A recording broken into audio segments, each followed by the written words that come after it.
Good morning, friends. Good morning, friends. Welcome to my YouTube channel. Today we are going to see the poem 2.1 poem Cherry Tree written by Ruskin Bond. First of all, if you are new on my channel, please subscribe my channel and press the bell icon. Then you will get the notifications of my new videos. So now we are going to start to see the poem. So dear students, today we are going to learn the poem 2.1 Cherry Tree written by Ruskin Bond.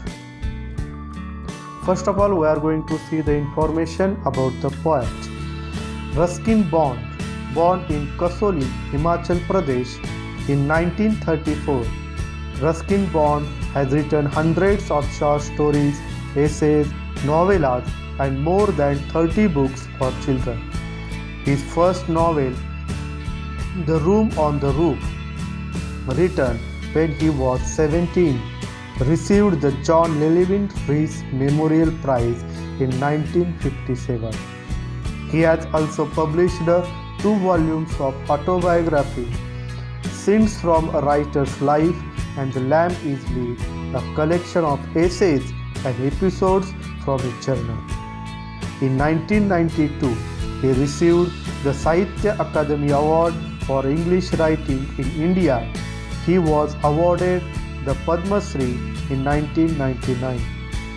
Ruskin Bond lives with his adopted family in Mussoorie, Uttarakhand. तर या कवी ही जी कविता आहे ती Ruskin bond यांनी लिहिलेली आहे. त्यांच्याबद्दल प्रथम आपण माहिती पाहूया.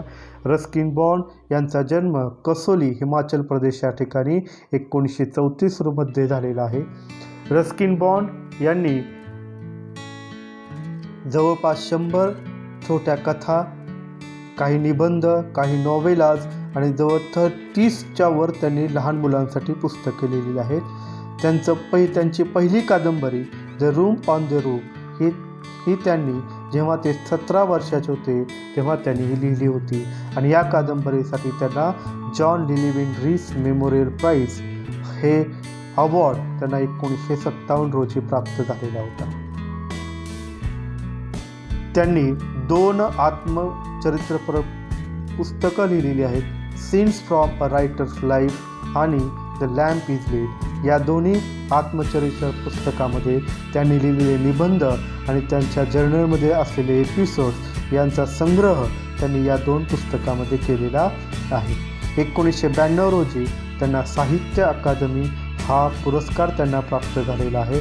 त्यांनी इंग्लिशमध्ये जे लिखाण केलेलं आहे भारतामध्ये त्यासाठी त्यांना हा पुरस्कार त्यांना प्राप्त झालेला आहे आणि त्यांना 1999 रोजी पद्मश्री या पुरस्काराने सुद्धा त्यांना सन्मानित करण्यात आलेले आहे.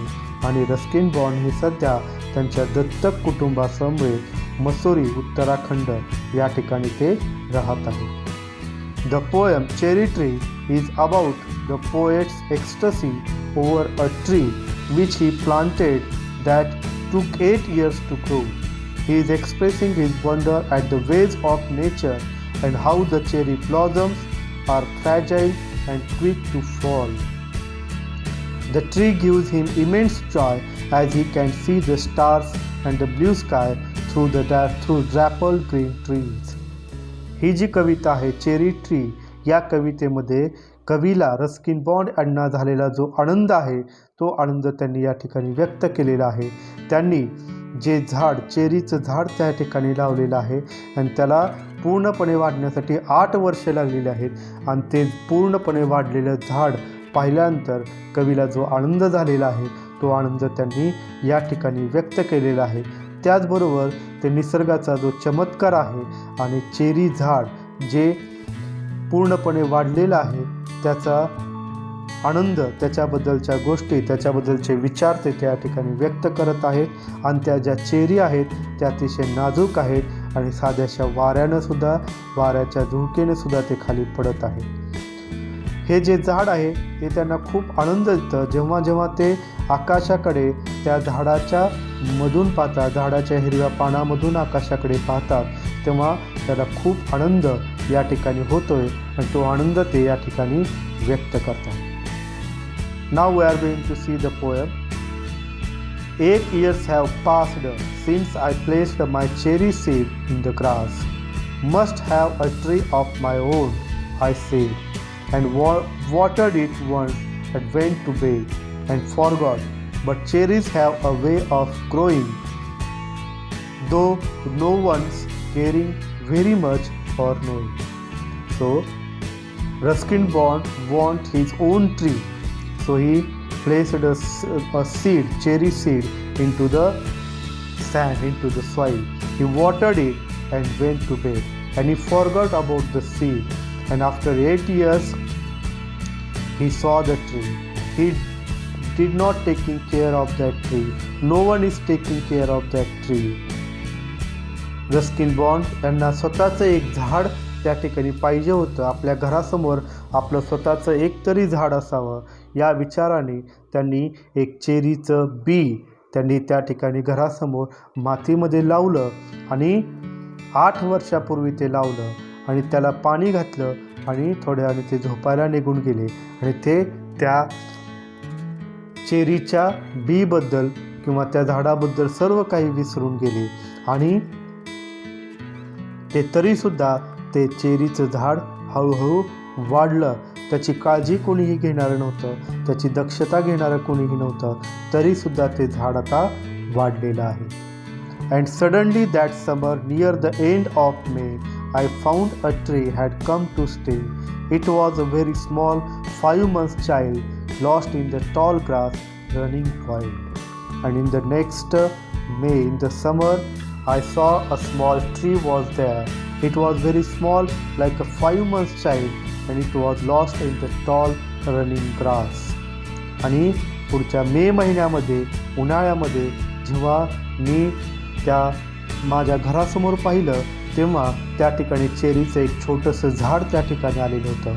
ते अतिशय छोटंच होतं, जसं 5 महिन्याचं मूल असतं त्या प्रकारचं एक छोटंसं झाड त्या ठिकाणी होतं. पण ते तिच्या आजूबाजूला जे उंच गवत त्या ठिकाणी वाढलेलं होतं त्याच्यामध्ये ते हरवून गेलेलं होतं.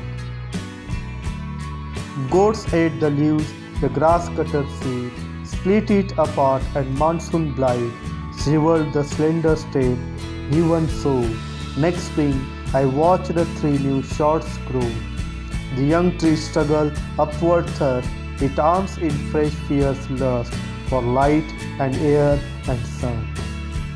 त्या झाडाची पानं काही वेळेला शेळ्याने खाऊन टाकली, काही वेळेला गवत कापत असताना ते झाड कापलं गेलं आणि पावसाळ्यामध्ये त्याच्यावर रोग पडला, त्याचं नुकसान झालं आणि त्याचा देठसुद्धा पूर्णपणे सुकला. तरीसुद्धा पुढच्या स्प्रिंग ऋतूमध्ये मी पाहिलं की त्याच्या ठिकाणी नवीन 3 कोंब त्याला फुटलेले आहेत आणि ते छोटंसं झाड जे होतं ते धडपडत होतं, वाढण्यासाठी धडपडत होतं. कारण का ते वर कशासाठी धडपडत होतं? वर येण्यासाठी, तर प्रकाशासाठी, वाऱ्यासाठी आणि सूर्य पाहण्यासाठी ते धडपडत होतं आणि ते त्या ठिकाणी वाढत होतं. I could only wait as one who watched wandering while time and the rain made a miracle from green growing pain. I went away next year, spent season in Kashmir, came back thinner, rather poor, but richer by a cherry tree at my door. कवी फक्त म्हणतात की मी फक्त वाट पाहत होतो, मी फक्त पाहत होतो त्या झाडाकडे, त्याचा निसर्गाचा चमत्कार मी त्या ठिकाणी पाहत होतो. खूप कालावधी गेला पण ते झाड त्या ठिकाणी वाढत होतं आणि हा निसर्गाचा चमत्कार मी त्या ठिकाणी पाहत होतो. पुढच्या वर्षी मी काश्मीरला गेलो, तिथं बरेच दिवस राहिलो आणि जेव्हा मी काश्मीरवरून परत आलो तेव्हा मी अतिशय हडकुळा झालेलो होतो, माझं आरोग्य थोडंसं खालावलेलं होतं. पण जेव्हा मी ते झाड माझ्या घरासमोर पाहिलं, वाढलेलं पाहिलं, तेव्हा मला खूप आनंद झालेला होता. मी आरोग्यानं शरीरानं जरी खराब झालेलं असेल, गरीब झालेलं असेल तरी ते झाड पाहून मला श्रीमंत झाल्यासारखं वाटलं होतं. 6 feet high, my own dark chill, and I could scarcely believe it a berry, ripened and jeweled in the sun, hung from a branch just one. And next year there were blossoms small, pink, fragile, quick to fall. At the merest breath, the sleepiest breeze. ते झाड जवळजवळ 6 फुटाचं उंच झाड होतं आणि माझा विश्वास बसत नव्हता की ते चेरीचं झाड होतं. सुरुवातीला जेव्हा मी त्या झाडाकडे पाहिलं तेव्हा एका फांदीला एक छोटीशी चेरी त्या ठिकाणी लागलेली होती. ती फक्त एकच चेरी एका फांदीला त्या ठिकाणी लागलेली होती. पण पुढच्या वर्षी ते झाड चेरीने पूर्णपणे बहरलेलं होतं. पिंक गुलाबी रंगाच्या अतिशय नाजूक आणि सहज पडणाऱ्या त्या चेरीनं ते झाड बहरलेलं होतं. साधं वाऱ्याची थोडीशी झुळूक जरी आली तरी त्या चेरी झाडावरून खाली पडत होत्या. अशा त्या नाजूक अशा चेरीनं ते झाड पूर्णपणे बहरलेलं होतं.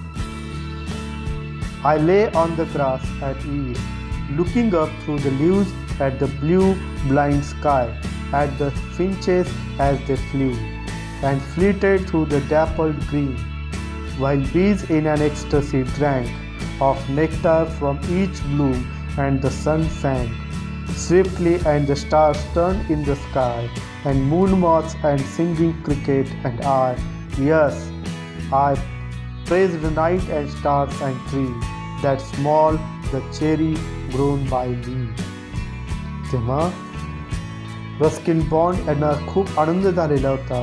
ते झाडाखाली निवांत झोपले आणि झाडाखाली झोपल्यानंतर त्या झाडांच्या हिरव्यागार पानातून ते निळ्या आकाशाकडे पाहू लागले. संध्याकाळची वेळ झालेली होती. काही फिंचेस पक्षी त्या ठिकाणी फिरत होते. त्या हिरव्यागार पानापासून हळूवार ते पुढं सरकत होते, फिरट्या घालत होते. काही मधमाशा त्या ठिकाणी आजूबाजूच्या फुलावर बसून नेक्टारमध्ये मधुरस त्या ठिकाणी पीत होते. आणि थोड्या वेळाने आकाशामध्ये चांदण्या आलेल्या होत्या. काही पतंग मूनमॉस आणि काही क्रिकेट त्या ठिकाणी फिरत होते. त्यांचा आवाज सुमधुर असा आवाज त्या ठिकाणी येत होता. आणि मी त्या ठिकाणी खाली झोपून आकाशाकडे पाहत होतो आणि मी त्या रात्रीचं त्या चांदण्याचं आनंद त्या ठिकाणी घेत होतो. That small the cherry grown by me. आणि ते छोटंसं ते चेरीचं झाड मी जे स्वतः वाढवलेलं होतं, स्वतः लावलेलं होतं, त्याचा आनंद मी त्या ठिकाणी घेत होतो. थँक्यू. तर विद्यार्थी मित्रांनो, ही छोटीशी अतिशय सुंदर अशी कविता आपण या ठिकाणी पाहिलेली आहे, जी रस्किन बॉन्ड यांनी लिहिलेली आहे. तुम्हाला ती समजली असेलच. तर परत एकदा तुम्ही जर माझ्या चॅनलवर नवीन असाल तर माझा चॅनल सबस्क्राईब करायला विसरू नका आणि त्यानंतर तिथं जो बेलचा आयकॉन आहे त्याला क्लिक करा. म्हणजे माझे जे नवनवीन व्हिडिओ येतील त्याचे नोटिफिकेशन्स तुम्हाला तुमच्या मोबाईलवर प्राप्त होतील. धन्यवाद मित्रांनो.